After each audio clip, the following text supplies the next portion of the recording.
మొన్న జరిగిన terror అటాక్లో local Kashmir Muslims హస్తం ఉందని తెలిసింది. మన దేశంలో నిరుద్యోగం గురించి మాట్లాడే వాళ్ళు చాలామందే ఉన్నారు. మన రాజకీయ నాయకులకి ఇది ఒక బ్రహ్మాస్త్రంగా మారింది. మనం పుట్టి పెరిగిన ఊర్లో డబ్బు సంపాదన కోసం వలసలు వెళ్తుంటే బయట నుంచి ఇక్కడికి వచ్చి సంపాదించే వలసదారులు చాలామందే ఉన్నారు. రీసెంట్గా వచ్చిన సర్వే ప్రకారం భారతదేశం మొత్తం విదేశీ ముస్లిమ్సే ఆక్రమించారు. పాకిస్తాన్, బంగ్లాదేశ్ వాళ్ళు ఇక్కడికి వలస వచ్చి అక్రమంగా నివాసం ఉంటున్నారు. వీళ్ళని కొంతమంది రాజకీయ నాయకులు ఓట్ బ్యాంక్ కోసం వాడుకుంటున్నారు. దేశంలో ఎక్కడ ఎలక్షన్లు జరుగుతున్నా వీళ్ళని అక్కడ పంపిస్తూ ఉన్నారు. ఇప్పటికే వీళ్ళ సంఖ్య విపరీతంగా పెరిగిపోయింది. ప్రతి రాష్ట్రంలో, ప్రతి జిల్లాలో కూడా.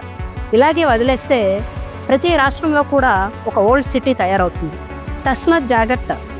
ఇక మీదటైనా మీరెవరికైనా ఇల్లు అద్దెకి ఇవ్వాలన్నా, ఎవరినైనా పనిలో పెట్టుకోవాలన్నా వాళ్ళ ఐడి ప్రూఫ్ని వెరిఫికేషన్ చేసుకొని ఇవ్వండి. మ్యాక్సిమం లోకల్ వాళ్ళకే సపోర్ట్ చేయండి.